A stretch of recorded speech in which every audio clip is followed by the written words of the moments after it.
सभी को जय जिनेन्द्र, मंगल आचरण। नमः समय साराय स्वानुभूत्या चकासिते चित्त स्वभावाय भावाय सर्वभावान्तरच्छिदे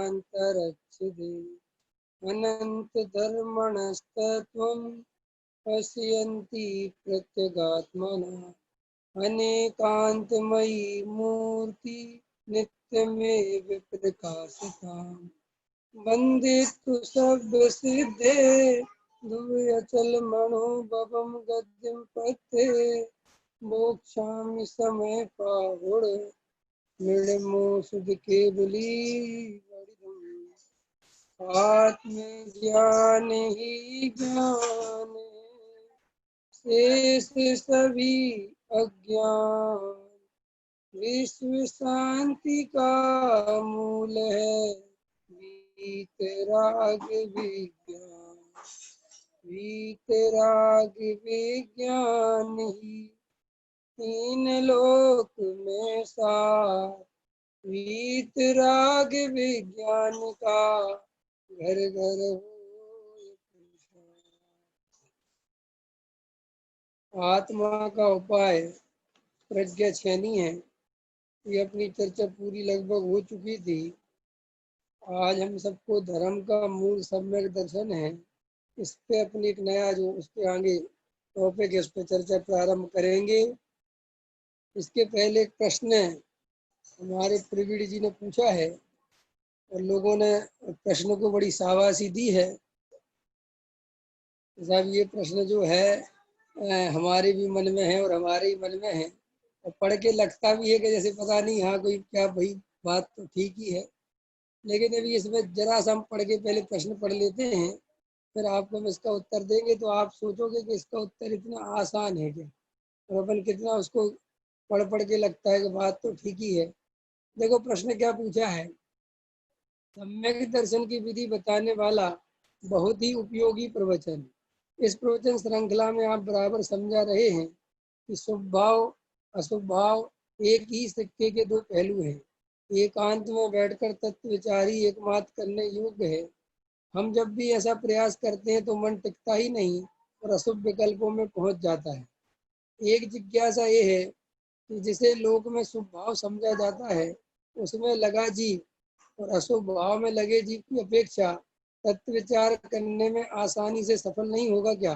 शुभ भाव में लगे जीव की कसाएं मंद हैं, उसको सांसारिक विकल्प कम चलते हैं, तो क्या वे सब बातें उसके ध्यान में सहकारी नहीं होंगी या फिर अशुभ भाव वाले विकल्पों की तरह बाधक बनेंगी। क्या हमें पहले अशुभ भाव से शुभ भाव में आने का उद्यम नहीं करना चाहिए और फिर लौकिक शुभ भाव से असली शुभ भाव तत्व विचार का पुरुषार्थ करें तो वेद ज्ञान की विधि कुछ सरल नहीं हो जाएगी क्या।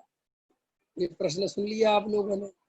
अब देखो जिनने ये प्रश्न किया पहले उनसे एक प्रश्न है कि वे अभी भी अशुभ में ही लगे हैं क्या, और अशुभ में लगे हैं तो ये प्रश्न कैसे कर लिया, क्योंकि अशुभ में लगने वाला ऐसा प्रश्न करता ही नहीं, उसको इतनी बुद्धि होती नहीं कि वो इस टाइप के विचार करे या क्लास सुने या प्रवचन सुने।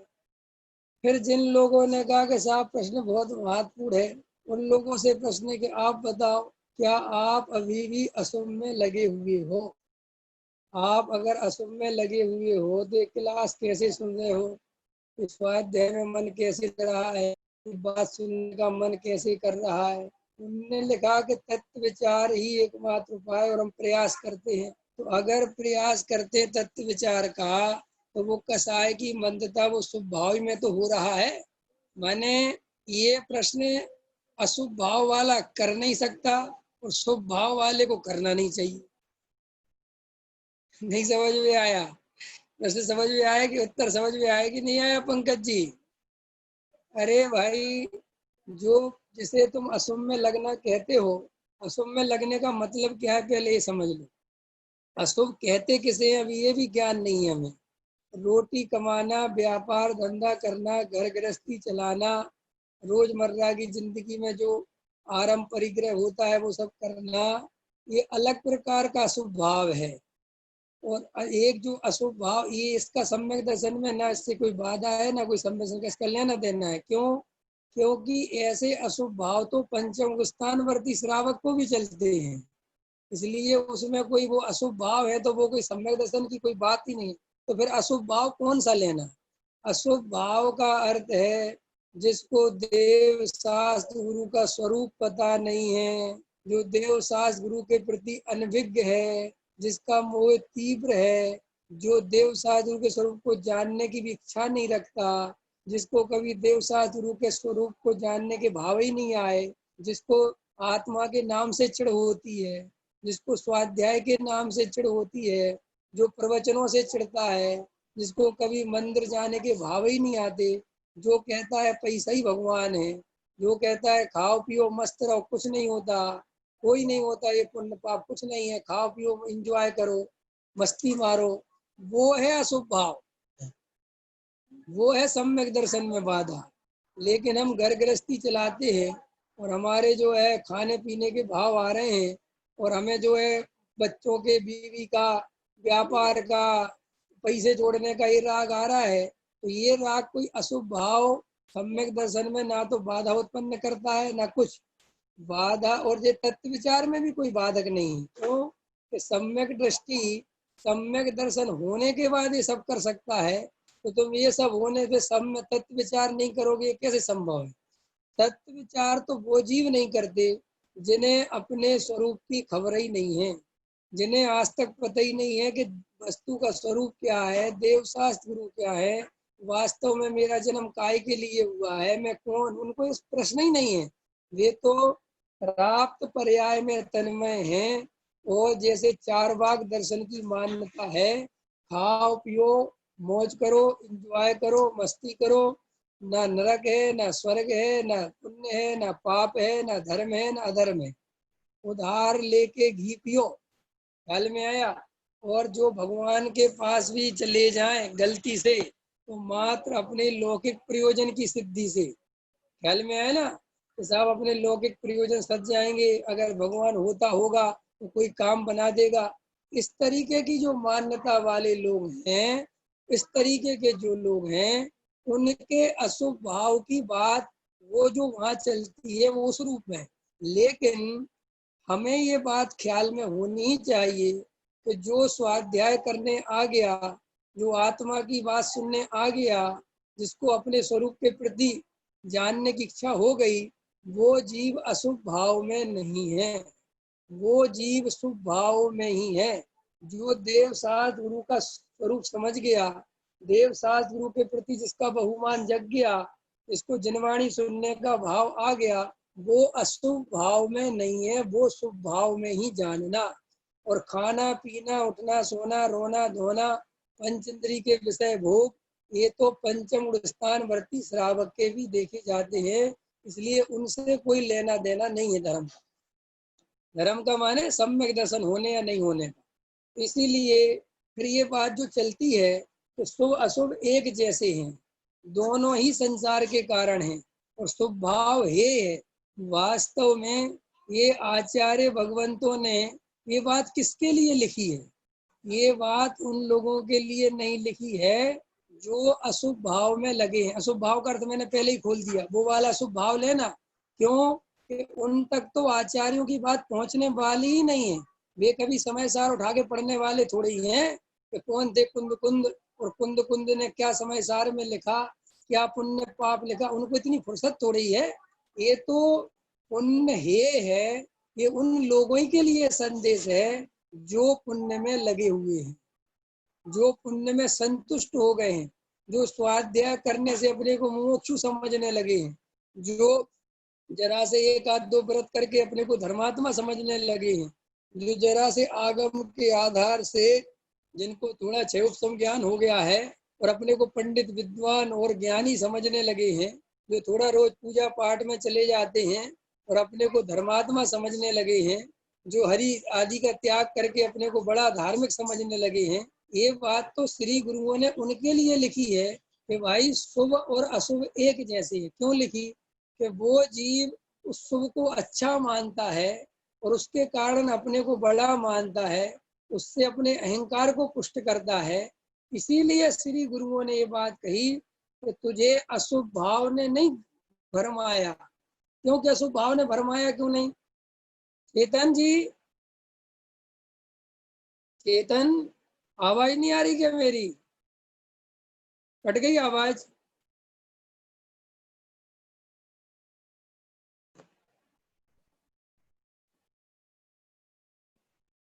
श्रुति, आवाज नहीं आ रही?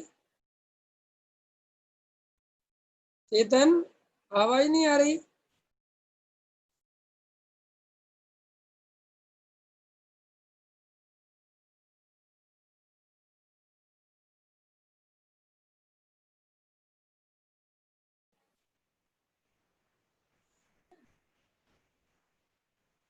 आवाज नहीं आ रही मेरी? चेतन, आवाज नहीं आ रही? आज अब आई आवाज? ठीक ठीक। तो देखो भाई, जो आचार्य, मैं जहां से बात कही थी वहीं से प्रारंभ करता हूँ। आचार्य कुंद कुंद देव ने, अथवा जितने भी आचार्य ज्ञानी धर्मात्मा जीव हैं, उन्होंने भी जो भी करुणा करके जो भी वस्तु का स्वरूप बताया है, वास्तव में वो शुभ भाव वालों के लिए बताया है। क्यों? कि अशुभ भाव वाला तो उनके रडार से बाहर है। अशुभ भाव वाला तो कभी देखने को राजी नहीं है। उनको क्या बताएंगे, वो पुण्य पाप एक जैसे है। ये तो जो जीव वास्तव में जिनकी कसाय मंद हुई है, और जो वास्तव में मोक्ष मार्ग चाहते हैं, जिनको वास्तव में अपनी आत्मा का प्रेम जगा है, जो अपनी आत्मा के प्रति लालायत हैं, श्री गुरु कहते हैं कि वास्तव में हम उन जीवों को बताना चाहते हैं कि भाई तुम कैसे 4 गति 84 लाख योनि में घूमे हो। कि साहब, मैंने क्या गलती करी कि तुमने ये गलती करी कि जब जब तुम्हें धर्म करने का, वस्तु स्वरूप समझने का अवसर मिला, तब तब तुम शुभ भाव में फंस के रह गए, और तुमने उससे अपने को धार्मिक मान लिया, उससे तुमने अपने को बड़ा मान लिया, उससे तुम अहंकारी हो गए। कभी तुम इसी चक्कर में मुनि भी बन गए, इमोशनल हो के तुमने ब्रह्मचारी भी बन गए, लेकिन तुम्हें सच्चा धर्म नहीं मिला। तो उसका मूल कारण ये शुभ भाव की अटकन है। तो इसीलिए जब इस तरीके के प्रश्न आते हैं, तो सब लोगों के मन में जो अभी जैसे प्रश्न आया, तो सब लोगों ने वाह वाह साहब क्या प्रश्न है। लेकिन कभी कोई ये विचार ही नहीं करता कि अशुभ भाव में लेना क्या है। ख्याल में आया अनुरंजन जी? बात समझ में आई? देखो, कल मैंने ये लिया था कि शुभ भाव में क्या लेना है, और आज भाग्य से ये आ गया कि अशुभ भाव में क्या लेना है। भाई, रोटी खाना अशुभ भाव नहीं है। डरना मत डरना मत। शास्त्रों में अशुभ लिखा है, डरना मत। लेकिन यहाँ हम अशुभ उसको कह रहे हैं जो सम्यक दर्शन में बाधा दे। भाई, रोटी खाना सम्यक दर्शन में बाधा नहीं देता।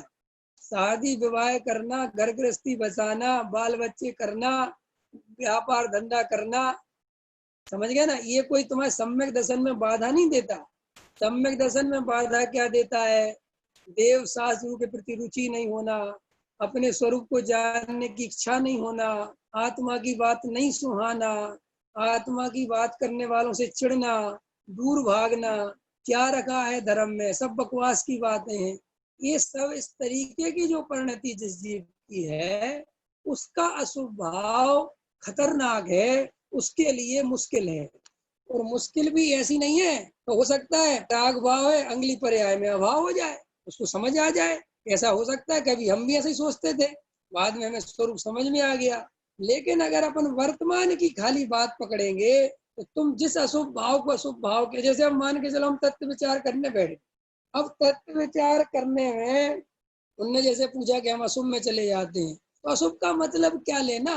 अरे भाई, इतना धर्म, इतना अंदर उपयोग अच्छा थोड़ी हो गया कि तुम लगातार तत्व विचार कर सकोगे।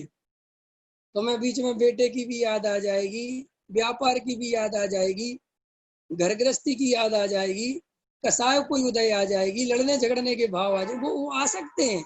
अगर अगर ऐसा उपयोग होता कि हम तत्व विचार करने बैठे और फिर कोई भाव ही नहीं आए, तो सम्यक दृष्टि तो फिर निकल के आता ही नहीं, तो सम्यक दृष्टि तो आत्मा ही में टिक जाता। जबकि तुम्हारे तो सम्यक दर्शन है नहीं, उसके तो सम्यक दर्शन लेके बैठा है वो, छायक सम्यक दृष्टि है, तो उसका उपयोग नहीं टिक पाता। उसका उपयोग अशुभ में जाता है, उसमें क्या दम है। लेकिन हम ये सोचें कि ये जो शुभ भाव है, शुभ भाव है, कौन सा शुभ भाव कि पूजा पाठ भक्ति हमें समय समय करा देगा, ये मान्यता अज्ञान है। फिर करा देगा का अर्थ क्या है भैया, उस काल में भी अगर तत्व विचार करोगे तो कुछ कार्य हो सकता है।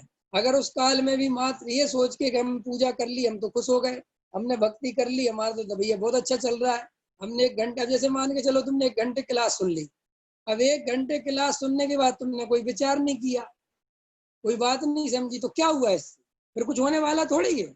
अब कोई कहे कि साहब हम क्लास सुन रहे हैं तो ये हेल्प है कि नहीं, कि हेल्प कब है, तुम जाके तत्व विचार में उद्यमशील हो तो, और अगर तुम उद्यम तत्व विचार करो ही नहीं तो क्या कर लेगी ये क्लास, तो क्या कर लेगा कोई दूसरा। तो इस तरीके से अशुभ में उपयोग चला जाना वो कोई बहुत बड़ी बात नहीं है।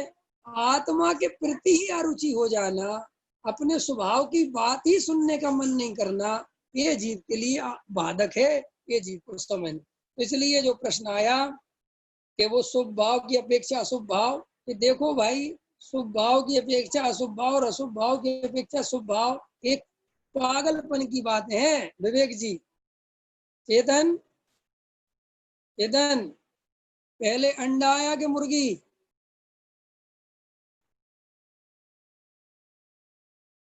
बता भाई। तो साहब पहले अंडा ही आया होगा, अंडा के बिना तो मुर्गी नहीं आ सकती, तो अंडा कहाँ से आया? कि भाई ये बात भी सही है, मुर्गी के बिना अंडा भी नहीं आ सकता। अब लड़ो इस पे, बैठाओ रिसर्च, लगो पागलों की तरह। ऐसे ही जो प्रश्न चलते हैं ना, तो सब अशुभ के साथ ये हो सकता है, सब बकवास बात है, कोरी बकवास। तुम प्रयोग करके देखो भाई, तुम्हारा ही शुभ भाव है, तुम्हारे खुद के बाप का शुभ भाव है, तुम डरते क्यों हो? शास्त्रों को पढ़ पढ़ के क्यों देखते फिरते हो? खुद देखो ना कि मेरी परिणति क्या चल रही है, खुद समझो। अब ये रटे रटाए प्रश्न है कि साहब वो अशुभ अशुभ से अशुभ में जाए कि नहीं जाए, तुम्हारे हाथ में है जाना आना क्या, या तुम्हारे हाथ में है शुभ करना? अरे भाई, वस्तु स्वरूप को समझने की जो चेष्टा कर रहे हो, ये जो सुनने की चेष्टा कर रहे हो, इसी का प्रयोग करो, यही सर्वोत्कृष्ट भाव है। और ज्यादा अंडा पहले आया कि मुर्गी पहले आई, ये व्यर्थ के प्रश्न हैं। ऐसे ही हमारे व्यर्थ के प्रश्न हैं कि साहब शुभ हमारी हेल्प करेगा कि नहीं करेगा। अरे प्रयोग करो ना, पता चल जाएगा कौन हेल्प कर रहा है कौन नहीं कर रहा। इसमें क्या दम है? अगर शुभ भाव हेल्प करता तो रब रब लिंगी मुनि चला जाता, उसमें क्या है? और अंजन चोर निकल गया। अंजन चोर के तो अशुभ की भरमार थी, शुभ था क्या अंजन चोर के पास है? अगर अंजन चोर का कोटा तुम देखोगे, उसकी इतिहास पढ़ोगे, तो अशुभ के अलावा क्या था? उस शेर के पास अशुभ के अलावा क्या था? उस शुभ की कोई परंपरा चल रही थी क्या? अरे जरा सा एक समय पहले मांस खा रहा था, वो एक समय पहले बेशरमण कर रहा था, और जरा सी एकदम बात ख्याल में आई, अरे ये क्या है भाई, इतने में तो सब खेल हो जाता है। भरत जी का क्या है जीवन, भरत जी के अंदर वेद ज्ञान तो इतना था कि पूछो ही मत, क्योंकि साख सम्यक दृष्टि थी, लेकिन विषय भोगों का अनुराग अंत समय तक रहा, बहुत रहा, छोड़ा नहीं गया घर गृहस्थी। लेकिन जब छोड़ी तो अंतर्मुहूर्त में केवल ज्ञान हो गया। तो इस बात का लेखा थोड़ी लगाया गया कि इनके पास शुभ भाव का कितना कोटा था, अशुभ भाव का कितना था, कुछ भी नहीं। ऐसे ही हम सब, ये बिल्कुल नहीं सोचना चाहिए यार हमने जीवन में कितने पाप कर लिए, क्या कुछ बकवास है। जो हो गया बेपर्याय बची नहीं, और जीव अभी भी पुरुषार्थ करे तो सम्यक दर्शन रुक सकता नहीं, क्योंकि कोई बाधा नहीं। जब अंजन चोर का नहीं रुका तो हमारा क्या रुकेगा, जब शेर का नहीं रुका तो हमारा क्या रुकेगा। लेकिन हम अपने मन में इस तरीके की काल्पनिक कल्पनाएं कर करके उनके समाधान खोजते हैं, जिनका कोई समाधान नहीं है। समाधान है विवेक जी, अनुरंजन जी, कल से तुम्हें खबरदार, अगर तुमने एक भी अशुभ भाव किया तो ध्यान रखना, मेरी बिल्कुल खुली चेतावनी है, अशुभ भाव होना नहीं चाहिए। अब तुम कहोगे यार जी क्या बात हुई, तो जब बात ही नहीं हो सकती, जिसकी हम गारंटी नहीं ले सकते, तो फिर गारंटी देने का फायदा क्या है? विवेक जी, चाइना का बहिष्कार चल रहा है, तुम तो चाइनीज माल बेचते हो ना, बताओ कितनी गारंटी देते हो? अरे तुम कहते भाई काउंटर से उठा और निकल, इसके बाद हमें कोई मतलब नहीं है। श्री गुरु कहते हैं तुम अपने परिणामों की गारंटी बिल्कुल नहीं ले सकते। अरे मुनिराज नहीं ले सकते और बोलो किसकी कहें? मुनिराज तो तुम छोटी मोटी हस्ती नहीं है। 6वें 7वें गुरुस्थान में झूलने वाले मुनिराज तुम्हें ये गारंटी नहीं दे सकते 1 घंटे बाद मेरा 6वां 7वां गुरुस्थान रहेगा कि नहीं रहेगा। आधा घंटे बाद में इसी में रहूंगा कि पहले गुरुस्थान में पहुंच जाऊंगा, वे भी गारंटी नहीं दे सकते। और हम सब ऐसे डरे हुए हैं, ऐसे इतने ज्यादा दिमाग लगा रहे हैं कि भैया अशुभ नहीं हो जा, अरे भैया अशुभ अशुभ। मैं ये कह रहा हूँ कि तुम्हें अशुभ की चिंता करते क्यों हो? तुम्हें चिंता उसको करनी चाहिए। संजय, सुनील जी, ख्याल में आ रही बात कि नहीं आ रही? देखो सुनील जी, आज आपने जो शुभ भाव के बारे में पूछा था, आज अशुभ का भी बता दिया कि अशुभ अशुभ की एक। अच्छा सुनील जी, ईडी वालों का छापा लग रहा है, आपको डर लग रहा? हमें डर लग रहा? हमें तो नहीं लग रहा। हमारा कोई लेना ही देना नहीं भाई, हमें क्या मतलब है? ऐसे ही ना हम कोई सख्त व्यसन के काम कर रहे हैं, ना कोई हम बेश्या के पास जा रहे हैं, ना कोई जुआ खेल रहे हैं, ना हम कोई ऐसा काम ही नहीं कर रहे जो सम्यक दर्शन में बाधा हो। हम काय को अशुभ की चिंता करें भाई? रोटी खाते हैं, मैंने पहले ही कहा था, ये रोटी वोटी खाने को अशुभ भाव मानते तो मैं क्या करूं बता। अब ये घर गृहस्थी है, पत्नी है, बच्चे हैं, कमाना धमाना है, कोई अशुभ अशुभ भाव थोड़े ही है यार। ये तो इस भूमिका में अशुभ भाव उतने होने ही चाहिए, उसमें क्या दम है?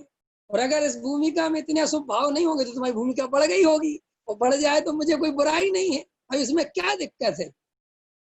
लेकिन हमें वो दिमाग में फतूरे भरे हुए हैं कि अशुभ भाव अशुभ भाव। हमारी जो कोई, अभी देखो एक प्रश्न चलते हैं, वो साहब सम्यक दर्शन के लिए वो क्या क्या क्या त्याग होना चाहिए? वो अष्टमूल गुण देखे ना, वो अष्टमूल गुण का मध्य मास मधु पंचोदम्बर फल। ना तो हम पंचोदम्बर फल की शक्लें देख रहे, ना हम मध्य मास मधु का सेवन कर रहे हैं, न रात में खा रहे। जो जिनवाणी में भी जो इसके आगे नहीं लिखा वो कर रहे, उससे आगे कर रहे, फिर भी हमारे लिए सम्यक दर्शन का अपात्र घोषित कर दिया जा रहा है। हमारे लिए सम्यक दर्शन अपात्र है। हम अभी अभी ये समझो, अब ये भाई इन बातों का मैं क्या उत्तर दूं बताओ?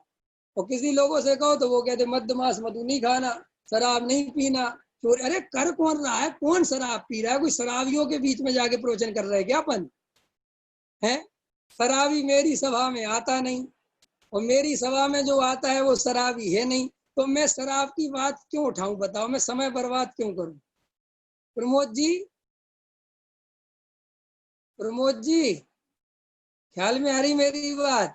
आपका परिचय दिया था विवेक जी ने, बताया था कि प्रमोद जी सुन रहे हैं। हमने आज पूछा, हमने प्रमोद जी को हम जानते नहीं भाई। ख्याल में आ रही प्रमोद जी मेरी बात? भाई सुबोध जी समझ में आई है बात? अरे भाई जिस रास्ते जाना नहीं उस रास्ते की बात करके समय क्यों बर्बाद करना, मुझे बताओ। हमें तो ये बात करनी चाहिए कि देखो साहब, जिन वाणी में जितनी शर्तें लिखी हैं, जितनी बातें जितनी समझाया है पात्र, तो वो सब हम एकदम क्वालिफाई कर चुके हैं। हम एकदम सब उसके लिए पूरी तरह तैयार हैं। अब हमें ये बताओ कि अभी भी सम्मेलन क्यों नहीं हो रहा? अब चर्चा ये करनी चाहिए। अब हमें ये करना चाहिए कि हमारा तत्व विचार कैसे हो, ये बताओ। अब ये थोड़ी करना चाहिए ये मत खाओ वो मत खाओ, ये मत खाओ, इसमें पाप उसमें पाप। अरे वो तो हमने उतना पास कर लिया, जितना अशुभ भाव सम्यक दर्शन में बाधा है वो अशुभ भाव तुम्हारे चला गया। देखो विवेक जी, तुम्हें आत्मा की रुचि है कि नहीं? क्योंकि आत्मा की रुचि नहीं हो तो 1 घंटा यहाँ लगाओगे क्यों? क्या लेना देना भैया? अपना मज करो, क्या टीवी देखो बढ़िया। लेकिन आत्मा की रुचि है तो सुन रहे हो, इसका मतलब ये बाधा खत्म हो गई है शुभ भाव की। स्वाध्याय कर रहे हो, 6 द्रव्य का स्वरूप समझ लिया, 7 तत्व का स्वरूप समझ लिया, रात में नहीं खा रहे, बाजार में नहीं खा रहे, मध्यमा, जबकि ये सब नहीं लिखा जिनवाणी में। जिनवाणी में तो एक सामान्य श्रावक के लिए पंच उदम्बर फल और मध्यमास मधु लिखा है कि जितना हम त्याग कर रहे हैं तो बहुत आगे बढ़िया त्याग हमने, समझ लो क्या कहते वो डिक्टेंशन से पास कर रखी है हमने। ख्याल में आई ना? जो चरणान योग है वो तो हम डिक्टेंशन लगा के पास है भाई साहब। 33% की बात ही नहीं है, डिक्टेंशन चल रहा है उसमें, 80% के ऊपर काम चल रहा है।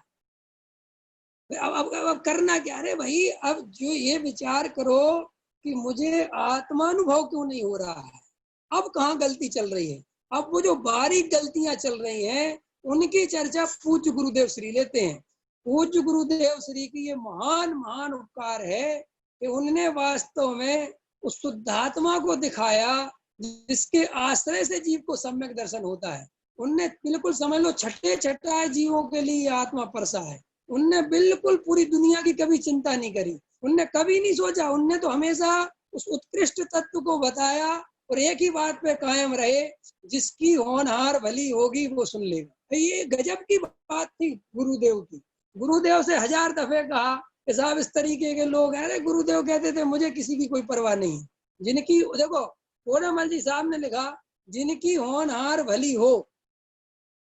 सो अब ये हमें टोडामल जी पे तो भरोसा होना चाहिए ना।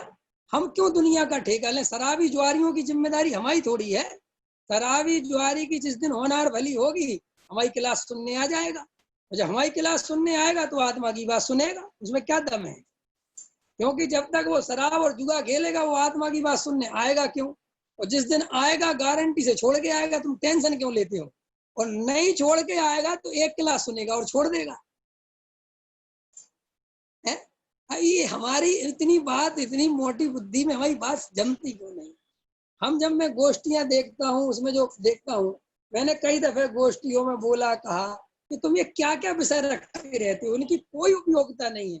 क्योंकि ये विषय सुनने वाले जो हैं वे सब मजे मजे कलाकार हैं, सबके सब। अरे विषय रखो तो एक ही रखो, आत्मानुभव की विधि, तत्व विचार हो, बस ये वो कुछ लेना देना नहीं। अब किनको देव शास्त्र गुरु का स्वरूप समझाने बैठे हो? तो 10 दफे मोक्ष मार्ग प्रकाशक पढ़ चुके हैं। अपन को विचार तो करना ही पड़ेगा ना कि भाई हमारा कार्य, हमारा समय निकला जा रहा है, पर्याय निकली जा रही है, भाव बीता जा रहा है, और हमें ले दे के यही बातें सुनाई जाती हैं कि अशुभ करें, अशुभ से भैया अरे शुभ करना चाहिए कि नहीं, अशुभ में लगे रहेंगे तो क्या होगा, खूब दुकानदारी चलाते रहेंगे तो क्या धर्म मिल जाएगा। कौन क्यों सुना रहे हुए बात? जिनको दुकान की रुचि है वे कभी आत्मा की रुचि कर पाएंगे, और अगर वे दुकान की रुचि कर रहे हैं तो हम क्या करें उसमें? हमने किसी की दुकान छुड़ाने का ठेका थोड़ी ले रखा है। हमने तो एक शुद्धात्मा की बात बताने का ही प्रण कर रखा। अब जिसकी होनहार भली हो वो समझ ले। अब कोई दुकान चलाए उसके बाद भी तो विवेक जी मैं क्या करूं? चलाता रहे भाई, मैं तेरी दुकान से मुझे क्या लेना देना? तुम चलाओ नहीं चलाओ, तुम्हें हम आत्मा की बात समझा रहे। अब तुम्हारी होनहार भली होगी तो समझ जाओगे। भाई गुरुदेव के जीवन में मैं 10 दफे कहता हूँ, गुरुदेव एक ऐसा व्यक्तित्व थे जिनने अपनी लाइन से भी समझौता नहीं किया। अगर वे समय सार की 19 नंबर की गाथा की टीका चल रही है स्वाध्याय में और वे कहीं और जगह गए और उनकी तीसरे नंबर की लाइन चल रही है तो उनने पहले नंबर की लाइन से नहीं पढ़ा। वो कहते थे तीसरी से चलो, यहाँ तक हो चुका। वो कहते थे साहब यहाँ नए जी पुराने जी, वो कहते थे जिनकी होनहार भली होगी वो इसी में समझ लेंगे। और ऐसा समझा के भी लाखों तत्व ज्ञान, लाखों लोगों के बीच में तत्व ज्ञान बांट गए भी। और हम सब घर घर पहुंचा रहे जिनवाणी, माइक लेके लेके समझा रहे हैं, ऑडियो वीडियो और क्या क्या भेज रहे हैं, तब भी वो काम नहीं कर पाए जो गुरुदेव ने सोनगढ़ में बैठ के कर दिया। क्यों? कि उनके हृदय में जो भगवान आत्मा बस रहा था, उनके हृदय में जो करुणा बस रही थी, उनके हृदय में जो प्रभावना बस रही थी, उनके हृदय में जो सम्यक दर्शन था, उसके निमित्त से हजारों जीवों को मोक्ष मार्ग मिल गया। और हमारे मन में ही चोर है, हम खुद ही मोक्ष मार्ग में नहीं, हम क्या प्रभावना करेंगे, क्या तत्व समझाएंगे दूसरों को? ये अलग बात है, तत्व समझाने की फोटो काफी बहुत करी जा सकती है और तुम उसे पढ़ नहीं सकते, समझ नहीं सकते, तुम्हें लगेगा कि तत्व प्रचार ही चल रहा है। वास्तव में वो तत्व प्रचार नहीं है, वो अपना अपना प्रचार है, अपनी अपनी संस्था का, अपने अपने नाम का, अपने अपने एजेंडे का। समझ गए? ये प्रचार सेठ लोग अपना धन दे के अपना प्रचार करने में लगे हैं और पंडित अपना ज्ञान दे के अपना प्रचार करने में लगे हैं। और दोनों कहना नहीं चाहिए, कह दूं क्या वो सब ठीक नहीं है, चलो फिर, है ना? वो भाई भाई की कहावत सुनी कि नहीं है कि कुछ तू मेरी साथ कुछ मैं तेरी साथ का हूँ, तो महाराज हमारे यहाँ आ जाओ, हो आ गए, बोलो एक काम करो, 50 लाख तुम्हारे लिए दे देंगे, 50 लाख तो हमारे लिए छोड़ देना। तो ठीक है, कमेटी मिल गई और महाराज मिल गए, और लुट कौन रही है? सुरती बेटा, समझ में आ रहा है कि नहीं आ रहा? लुट कौन रहा है? लुट बेचारी आम पब्लिक रही। देखो, सेठ को मान मिल गया, नहीं समझ, सेठ को क्या मिल गया? मान मिल गया, पैसा दे के सम्मान मिल गया समाज में। और महाराज को अपना जो काम, अपना नाम उनका भी चल गया, अपना उनका भी प्रयोजन सिद्ध हो गया, उनकी संस्था में भी माल पहुंच गया। और बेचारी वो आम पब्लिक क्या कर रही है? वो कभी इस पाले में घूम रही है, कभी इस पाले में घूम रही है, कभी ये सही लगने लगता है, कभी वो सही लगने लगता है, उस बेचारे को कोई सुनने वाला नहीं। इसलिए मैं कहता हूँ भाई, आत्म कल्याण करना हो तो अपने अनुभव की दम पर जीना सीखो। आत्म कल्याण करना हो तो हृदय से पूज्य गुरुदेव श्री को सुनो। भैया, ज्ञानियों की वाणी में दम होती है। ज्ञानी की बात, ज्ञानी की समझने की भक्ति, समझाने के भाव अलग होते हैं। और अपना निर्णय नहीं करोगे तो नहीं कुछ मिलेगा। चेतन, दूसरों के भरोसे धर्म नहीं होता। और आज तक हमने दूसरों के भरोसे ही धर्म किया है। कभी महाराजों के भरोसे, कभी ब्रह्मचारियों के भरोसे, कभी पंडितों के भरोसे, कभी खुद बैठ के शांति से एकांत में लेके समय सार नहीं बाँचा। कभी कुंद कुंद भगवान के हृदय को नहीं टटोला। जिसने जैसा पढ़ाया पढ़ते रहे। क्यों? इसका कारण भी क्या है? क्योंकि आदत पड़ी है ना, दूसरे कोई सुख कर दे, दूसरा कोई दे दे, धर्म भी कोई दूसरा दे दे, सुख भी दूसरे से मांगा, घर गृहस्थी भी हमेशा, रे भैया भगवान तुम्हारी कृपा बनी रहे, तो धर्म भी किससे मांगा? संजीव जी इंजीनियर साहब, समझ में आ रहा कि नहीं आ रही बात? तो भैया, ये जो अनुरंजन जी, शुभ अशुभ की समस्या खत्म हुई तुम्हारी कि नहीं हुई? तुम्हारी तो वैसे भी नहीं थी, है कि नहीं? हाँ, ख्याल में आ गया। तनु जी, आप भी पूछ रही थी कि हाँ साहब, ये प्रश्न हमारा भी है। अब क्लियर हो गया कि नहीं हो गया? और नहीं भी हुआ हो तो मैं कुछ नहीं कर सकता, क्योंकि इससे ज्यादा क्लियरिटी मेरे बस की है नहीं। अब समझ गए ना भाई? और अब मेरा जो लोग भी सुन रहे हैं, दोबारा ये शुभ अशुभ का प्रश्न मत उठाना। मैं पक गया हूँ समझा समझा के। मेरी नजर में तुम सब लोग धर्मात्मा हो, सुनने समझने बैठ गए हो, आत्मा की बात प्रेम हो गया है, तुम सब के सब सम्यक दर्शन के पात्र हो। ये मैं अपने अनुभव से घोषणा कर रहा हूँ, किसी की डर नहीं मुझे। तुम्हें किसी से डरने की जरूरत नहीं भैया। अपना पुरुषार्थ करो, तत्व विचार करो। किन्हीं पंडितों से प्रमाण पत्र लेने मत जाओ। तुम्हें कोई प्रमाण पत्र देने वाला नहीं है। तुम्हें सब ग्रस्त और भ्रष्ट क्या कहने वाले हैं? ग्रस्त तो भ्रष्ट। और वे सब महंत बने रहेंगे और तुम उन्हीं के पैर दबाते रहना कि जय जय बताएंगे हम कब पात्र बनेंगे, और ये भाव चला जाएगा। अगर ये भाव का उद्धार करना है, आत्म अनुभव करना है, तो अपने दम पर जिंदगी जियो। मुझे अपना अनुभव खुद करना है, कोई दुनिया में दूसरा कराने वाला नहीं है। अरे हम उस शासन में जन्मे हैं, हम उस कुल के हैं जहाँ महावीर हमसे कहते हैं तू स्वयं महावीर है, जहाँ हमसे आदिनाथ कहते तू स्वयं आदिनाथ है, जहाँ हमारे हर ज्ञानी कुंद कुंद कहते तू स्वयं भगवान है। अहमेक को खलु शुद्धो, ये कुंद कुंद की घोषणा है भाई। अभी मैंने एक प्रवचन पूज्य गुरुदेव का डाला था कि नहीं डाला था? पूज्य गुरुदेव का पढ़ा कि नहीं पढ़ा? अभी प्रवचन डाला था एक मैंने, कल पर कल। उसको सुन लेना सब लोग ध्यान से। उसमें पूज्य गुरुदेव कहते हैं, नियम सार में आचार्य कुंद कुंद देव कहते हैं कि सम्यक दर्शन, सम्यक ज्ञान, सम्यक चाहते यही नियम है और यही करने योग्य है। फिर उसमें गुरुदेव कहते हैं कि 50 नंबर की गाथा में हम फरमाऊं छू कुंद कुंद भगवान। क्या कहते हैं कुंद कुंद देव कि तुझे कैसे सम्यक दर्शन मिलेगा? तो उसमें कहते हैं कि तू घोषणा कर कि मैं स्वयं भगवान हूँ। उसमें मूल प्राकृत गाथा में बोलते हैं गुरुदेव, उसको सुनना आप। क्या कहते हैं कि सम्यक दर्शन कैसे होगा? कि तू ऐसा अनुभव कर कि मैं स्वयं परिपूर्ण ज्ञायक भगवान आत्मा हूँ। अब ये घोषणाएं ज्ञानी कर रहे हैं और तुम्हें अनुभव के लिए प्रेरित कर रहे हैं। वे तुम्हें पात्र सिद्ध कर रहे हैं, क्योंकि ये गाथा जिसने पढ़ी वो पात्र है। क्योंकि ये गाथा उसी के भाग्य में आएगी जिसका समय आ रहा है सिद्धि गुरु के। नहीं, गाथा पढ़ने को मिले किसको, समझने को मिले किसको? डरते क्यों? तो प्रश्न का ख्याल हो गया भैया? प्रश्न पूरा हो गया। अब अपन आगे पढ़ते हैं थोड़ा है। धर्म का मूल सम्यक दर्शन, इसको पढ़ेंगे।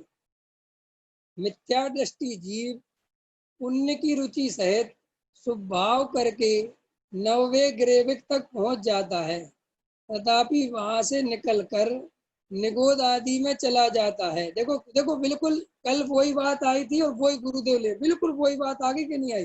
शुभ भाव करके नववे ग्रेविक तक पहुंच जाता है, तथापि वहां से निकलकर निगोद आदि में चला जाता है। देखो, एक भजन पढ़ते हैं ना, पढ़ते अभी तो, पुण्य उदय से सुरगति पाई, मरण समय माला मुरझाई, मरते भय पेड़ पतियां, न मानी जिन वाणी की बतियां। ये अर्थ है इस लाइन का। श्री गुरु कहते हैं कि ये जीव जरा से प्रस्थिल संयम आदि करके स्वर्ग में चला गया, और स्वर्गों में फिर ऐसा विषय भोगों में तन्मय हुआ, उस पर्याय में तन्मय हुआ कि फिर वहां से कालांतर में निगोद जाना पड़ा। बताओ, ऐसा स्वभाव करके क्या तुम अपने आप को धर्मात्मा समझते हैं? जो क्लियर लिखा है कि नहीं? मिथ्या दृष्टि जीव पुण्य की रुचि सहित। पुण्य की रुचि का अर्थ क्या है भाई? ये पहले ही ले लिया था उनने। पुण्य की रुचि माने पुण्य से धर्म होगा, पुण्य बहुत जरूरी है, पुण्य के बिना मोक्ष मार्ग होता ही नहीं, शुभ भाव करे बिना शुद्ध भाव होता ही नहीं। ऐसा हठाग्रह होना, क्या होना? हठाग्रह, ऐसा हट रखना। जो कई लोग आपको ये भाषण देते हुए मिलेंगे कि शुभ भाव में आए बिना शुद्ध भाव नहीं होता, लेकिन मैं कहता हूँ तू जो भाषण दे रहा है, तू तो शुभ भाव में आ गया ना, तो तू शुद्ध भाव में क्यों नहीं जाता? तुझे तो चला जाना चाहिए ना भाई। इतना भाषण दे रहा है शुभ भाव में आए बिना, तू खुद आ गया शुभ भाव से कि हाँ मैं तो शुभ भाव में हूँ, तो अब जाना शुद्ध भाव में। अब किसको भाषण दे रहा है? तो वो कहते हैं श्री गुरु, ये जो भाषण दे रहा है ना, शुभ भाव में आए बिना शुद्ध, ये समझ लेना इसकी रुचि पुण्य की है। काय की रुचि है? पुण्य की। क्योंकि पुण्य की रुचि वाला बात को घुमा फिरा के वजन पुण्य पे देगा। ये लक्षण है मिथ्या दृष्टि का। वो हमेशा कैसे ही भी कुछ कहेगा तो ऐसा बोलने लगेगा कि ठीक है भाई, आत्मा की बात सच्ची है, आत्मा ही सब में, लेकिन देखो भैया, भूमिका के अनुसार शुभ भाव भी करना चाहिए।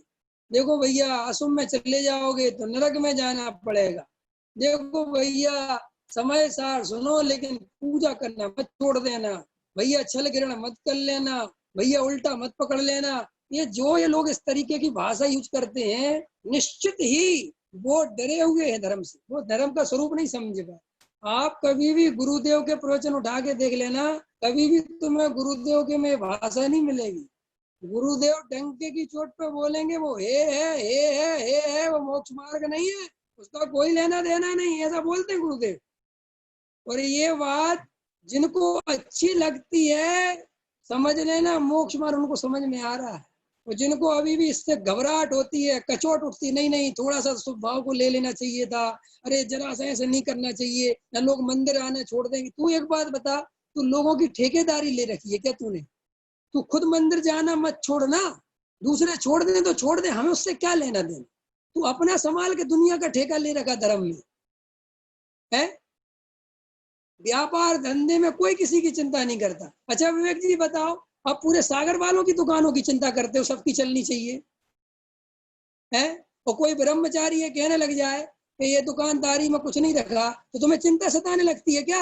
यार ऐसा मत बोलो वरना लोग दुकान छोड़ देंगे, भैया यार ऐसे दिक्कत, हमारा तो मार्केट खतरे में आ जाएगा। कभी भी तो यही चिंता सताती है। अरे हम तो कहते खूब बोलो, हमें क्या लेना देना, हम अपनी दुकान देखेंगे भाई, हमें दुनिया की दुकान से क्या लेना देना। और दो चार लोग दुकान छोड़ भी दें तो हमें टेंशन होगा क्या? लेकिन हमें क्या लगता है, हम हमेशा कंधे के दूसरे के कंधे पर धर के बंदूक चलाते हैं, और मेल हमारे मन में होता है। हम लोगों की आड़ ले लेते हैं कि नहीं नहीं साहब, लोग मंदिर आना छोड़ देंगे, जबकि ना आज तक कोई मंदिर आना छोड़ा है किसी ने। एक भी आदमी दिखाओ मुझे जो शुद्धात्मा का स्वरूप सुनता हो, अपने स्वरूप को समझता हो, और उसने मंदिर जाना छोड़ दिया और स्वरूप समझ रहा है। वो कुछ नहीं। श्री गुरु कहते हैं कि अगर ऐसा कोई कर रहा है तो उसे स्वरूप ही समझ में नहीं आया। तो जब स्वरूप समझ ही में नहीं आया तो हम क्या कर सकते हैं? ओडामल जी साहब ने लिखा, गधा मिश्री खाने से मर जाए तो मैं क्या करूं? अब किसी को ऐसी बात बैठ के भैया उल्टा चलने लग जाए तो अपन क्या कर सकते हैं। और हमारे वस्तु स्वरूप में एक द्रव्य दूसरे द्रव्य का करता धरता नहीं है, कोई किसी का एक पर्याय को चेंज करने वाला नहीं है, तो हम पूरे समाज की जिम्मेदारी कैसे ले सकते हैं। अरे भैया, कर्म नाना जीव नाना योग्यताएं नाना, सब जीवों की अपनी अपनी योग्यताएं हैं, अपने अपने कर्मों की विचित्रताएं हैं, अपनी अपनी पर्यायगत योग्यताएं हैं। कोई जीव कुछ कर रहा है, कोई जीव कुछ कर रहा है। थोड़ामल जी साहब ने लिखा कि भैया हम शराब की बुराई करें और कलार को बुरा लगे तो हम क्या करें, हम क्या कर सकते हैं। हम तो शराब की निंदा करते हैं। ऐसे टोडामल जी साहब ने लिखा कि भैया हम सच्चा वस्तु स्वरूप बताएं और किसी को बुरा लगे और कोई स्वच्छंदी हो जाए तो इसमें हम क्या कर सकते हैं। हम कोई तत्व की बात बताना छोड़ थोड़ी देंगे।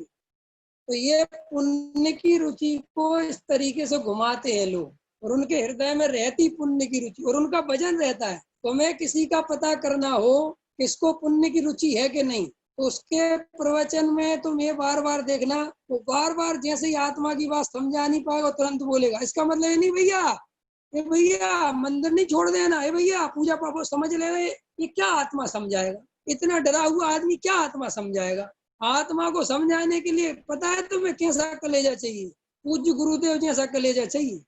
देखो साफ साफ लिख रहे हैं ना, निगोद में चला जाएगा, क्या समझता है तू पुण्य करे। इतना अंदर में तुम्हारे मजबूती नहीं है तो तुम धर्म नहीं समझा सकते, क्या समझाओगे तत्व। तुम अभी खुद ही क्लियर नहीं कर पाए, तुम क्या उसे आश्रव के खाते में डालोगे।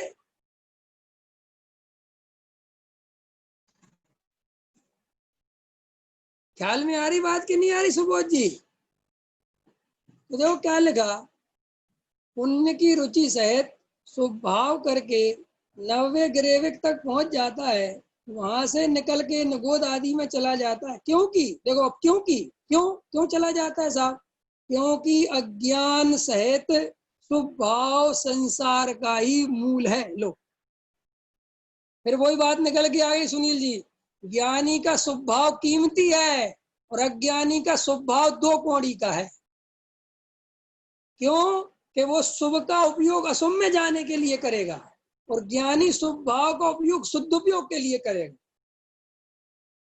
अरे लोक में भी है ना, पूत कपूत तो क्यों धन संचय, पूत सपूत तो क्यों धन संचय। एक ही लाइन में कवि ने दो बातें कह दी ना, कि अगर पूत सपूत है तो धन फिर क्यों संचय करना, क्योंकि वो अपने दम पे कर ही लेगा। और अगर पूत कपूत है तो धन संचय करने का फायदा क्या, वो बर्बाद कर देगा। ऐसे श्री गुरु कहते हैं, अरे जिसे आत्मा की रुचि नहीं, जिसे वेद ज्ञान के अभाव नहीं, उसके शुभ भाव की क्या कीमत करना, क्या कीमत है शुभ भाव। और हम ऐसे शुभ भाव वालों को नहीं जानते क्या, जो सम्मेद से कर हर साल जाते हैं, तिजारा महीने में 2 बार जाते हैं। क्यों संजीव जी, अपने दिल्ली में तिजारा के चक्कर लगाने वालों की कमी है क्या। तो तिजारा में जाके करते क्या है, तिजारा में कौन से प्रभु बैठे, चंदा प्रभु जी है ना, तिजारा में चंदा प्रभु जी। हाँ, तो वह चंदा प्रभु जी क्या कर देना कि हमारे घर में चंद्रमा जैसी लाइट कर देना, बढ़िया से बढ़िया माल टाल हो जाए, और बढ़िया वहाँ केले के चिप्स मिलते हैं, बढ़िया नमकीन मिलती है, ये मिलता है। दिल्ली वालों के यहाँ बस का तो है नहीं बनाना, तो वहां से खरीद खरीद के ले आते, तो अपना पिकनिक हो गई, सुबह हो गया। तब हो गया कि नहीं हो गया, 1 मिनट में सब निपट गया, इतने सारे काम हो गए। ऐसे शुभ भाव का क्या करोगे तुम, शुभ भाव की अचार डालोगे, शुभ भाव की कोई कीमत है शुभ भावों की। और ऐसे जिंदगी भर कोई तिजारा जाता रहे तो उसको कोई मिलेगा, कुछ मिल जाएगा कि जब भी मिलेगा, तिजारा भी जाए कहीं भी जाए, जब तक अपने स्वरूप की रुचि नहीं करेगा कुछ नहीं मिलेगा। और हम कह रहे हैं कि स्वरूप की रुचि करना असली शुभ भाव है। कि साहब जो आदमी तिजारा, तो भैया तिजारा जा रहा है 50 साल से, एक किसी का कुछ होने वाला है। और अगर अंतरंग में उसके अज्ञान भरा ही पड़ा हुआ है तो क्या होगा। वर्तमान में जो कुगरू हैं, कुगरू जिन्हें हम कहते हैं, जो अपने स्वरूप से अनभिज्ञ हैं और आत्मा की बात से चिढ़ते हैं, भले ही वो साधु संत बन गए हो, तो श्री गुरु कहते बताओ इसको आत्मा मिल पाएगा कभी। अब वो लगा तो है शुभ भाव में, लेकिन भैया जो आत्मा ही से चिढ़ रहा है उसे क्या तुम कहोगे। और शुभ भाव है उसी को कह रहे हैं हम, जो शुभ भाव वास्तव में आत्मा के लिए कर रहा है, समझ रहा है, उसके लिए है कह रहे हैं। हम इन लोगों के लिए है क्या ही नहीं रहे। प्रश्न समझो, पहले प्रश्न पूछता हूं। चेतन, प्रश्न समझो, बहुत कीमती प्रश्न उठाता हूं। तुमने हमसे पूछा कि विवेक जी, एक प्रश्न है विवेक भाई। मैंने कहा बोलो। एक बात बताओ यार, मुझे मोक्ष मोक्ष तो नहीं चाहिए, मुझे कोई लेना देना नहीं है। तुम तो मुझे ये बताओ, घर गृहस्थी में रुपया पैसा कैसे मिले, समझ ना मेरी बात। मैं स्वर्ग में कैसे जाऊं? ठीक है, तुमने ये प्रश्न किया, तो मैं कहूंगा दारू पियो, मैं कहूंगा जुआ खेलो, मैं कहूंगा बेस्ता करो, ये बातें करूंगा क्या मैं? फिर मैं तुमसे क्या कहूंगा कि अच्छा तुम्हें ये चाहिए तो सुनो भैया, तुम्हें ये सब दया दान पूजा भक्ति करो, इससे सब मिल जाता है।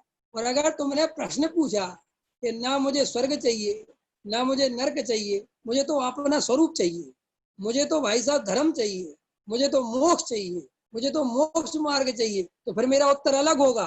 फिर मैं कहूँ दया दान पूजा भक्ति को भी छोड़ना पड़ेगा, ये भी धर्म नहीं है, ये भी कर्म बंध के कारण है, इनसे कोई मुक्ति मार्ग का लेना देना नहीं है। ये प्रश्न समझ में आया कि नहीं समझ में आया? ये बात पकड़ में आई कि नहीं आई? अरे तूने प्रश्न मोक्ष मार्ग का पूछा है तो हम तुझे मोक्ष मार्ग समझाते, तू मेरे से कहे कि हमें तो चार गति में ही रहना है, हम क्या करें? तो स्वर्ग जाना है, उपाय बताओ, तो मैं कह दूंगा कर गृहस्थी संयम, भूखा रहे, रोटी छोड़ और छोड़, सब कुछ छोड़, घर गृहस्थी छोड़, ब्रह्मचारी बन, मुनि बन, जो करना कर। लेकिन तू प्रश्न पूछता है मोक्ष मार्ग का और बातें करता है शुभ भाव की, कैसे चलेगी नीति? टोडामल जी साहब को पढ़ते नहीं है लोग ध्यान से। टोडामल जी जैसा व्यक्तित्व बहुत मुश्किल है, बहुत मनोवैज्ञानिक आदमी रहे टोडामल जी साहब। टोडामल जी साहब ने एक एक बात डंके की चोट पे लिखी, इतनी गजब लिखी टोडामल जी साहब ने कि अरे भाई, अगर शुभ भाव से ही निर्जरा होने लगेगी तो पुण्य कैसे बंधेगा? ये टोडामल जी साहब की लाइन है। कोई समझ में नहीं आता। कुंद कुंद आचार्य पुण्य पाप एकत्व अधिकार लिख रहे हैं, वे कह रहे हैं पुण्य पाप एक है, तो ये तुम्हें समझ में नहीं है कि कुंद कुंद देव क्यों कह रहे हैं ये बात? कुंद कुंद भगवान को समझना चाहिए ना कि पुण्य पाप एक नहीं है और मैं एक कह रहा हूँ। कितने किस आधार पे कहा होगा? अरे भैया, पुण्य पाप का एकत्व द्वार कुंद कुंद उनके लिए कह रहे हैं जिनको मोक्ष में जाना है, जिनको स्वर्ग में जाना है, जिनको इधर उधर घूमना है, उनके लिए नहीं कह रहे हैं वो। और कुंद कुंद यही समझ के लिख रहे हैं कि ये उन्हीं जीवों के लिए लिखा जा रहा है जो भविष्य में मोक्ष के अधिकारी होंगे, जो मोक्ष चाहते होंगे, जिनको मोक्ष मार्ग में प्रेम जगा होगा। ये बात हम उनके ही लिए लिख रहे हैं। उनने कभी ये सोच के नहीं लिखा कि हम ये बात जो है उनके लिए लिख रहे हैं कि पुण्य करें कि पाप करें कि क्या करें। सुनीता जी, समझ में आ रही कि नहीं आ रही है? पकड़ रहे हो? समझ में आई ना बात? अब ये पुण्य पाप का चक्कर द्वारा मत पालना। तो क्या करें, कल से असम में चले जाएं? मुझे ये कोई धमकी देता है तो मुझे बड़ा, भाई मैं क्यों रोकूंगा? तू जहाँ जाना वहां जा। है तू, मेरे को डर लग रहा है कि तू तू असम में जाएगा तो मेरे को कुछ होने वाला है क्या? तू जाएगा, तेरी तू भुगतना, मैं जाऊंगा, मैं अपनी भुगतूंगा। श्री गुरु कहते हैं अगर मोक्ष मार्ग चाहिए तो ध्यान से ये बात समझ लो, पुण्य को किंचित भी उपादेय नहीं मानना, वरना वो जहर की बूंद का काम करेगा। कि साहब ऐसा हम करेंगे तो फिर पुण्य होगा कि नहीं होगा? पर मेरा पीछे का प्रवचन मैंने उसमें कई ये बातें कि भाई अगर तुम्हारे अंदर असली पुण्य होगा तो वो कभी छूटेगा नहीं, और अगर नकली पुण्य होगा तो वो 2 मिनट में छूट जाएगा, हम कहेंगे और तुम छोड़ दोगे। सुनील जी, अभी आप तो अभी जुड़े ना, एक तर्क है इस बात के लिए कि देखो भाई, तुम्हारा पुण्य नकली है जो तुम किसी के कहने पे छोड़ देते हो, और तुम्हारा पाप असली है जो दुनिया रोज कहती है तुमने फिर भी नहीं छोड़ा। असली तो तुम पाप करते हो, पुण्य तो तुम डुप्लीकेट करते हो। तुम मंदिर जाना ही नहीं चाहते, तुम तो कहते कोई कहे तो कि मत जाओ और हम बंद करें। तुम पूजा करना ही नहीं चाहते, तुम तो चाहते हो कि कोई कहे तो। लेकिन वे सारे के सारे पंडित विद्वान महाराज रोज चिल्ला रहे कि भैया दुकानदारी छोड़ो, घर गृहस्थी छोड़ो, ये वो कभी नहीं छोड़ा। लेकिन एक पंडित ने कह दिया मंदिर पूजा पाठ में धर्म नहीं, बोले साहब कल से ही बंद। हमें तो वैसे ही कंटाला उठता था जाने में, और तुमने अच्छा बता दिया कि प्रक्षाल में कोई धर्म नहीं है। अब सुबह 5 बजे उठने की टेंशन खत्म, बढ़िया 10 बजे तक सोएंगे। तो तू तो वैसे ही सो रहा है, तू धमका किसको रहा है? तू तो मेरे से प्रमाण पत्र चाहता था, मैंने दे दिया। कम से कम शांति से एक काम तो कर। ना प्रक्षालय ढंग से हो रहा है, ना सोई ढंग से रहा है। अब कम से कम सोना तो ढंग से हो जाएगा। ख्याल में आ गई? समय पूरा हो गया। अब इतना प्रश्न का उत्तर काफी है। अब इसमें आगे गुरुदेव लेंगे, उसके बाद चर्चा कल नहीं करेंगे, कल परसों करेंगे, परसों भी नहीं करेंगे। कल एक गोष्ठी होगी रात को, जिसमें क्रमबद्ध पर्याय के प्रयोजन की सिद्धि विषय रहेगा, उसके आधारित चर्चा होगी। तो अगर लिंक आएगी तो किसी को सुनना हो तो देख लेना। बाकी कल और परसों क्लास नहीं होगी। सहजानंदी सोद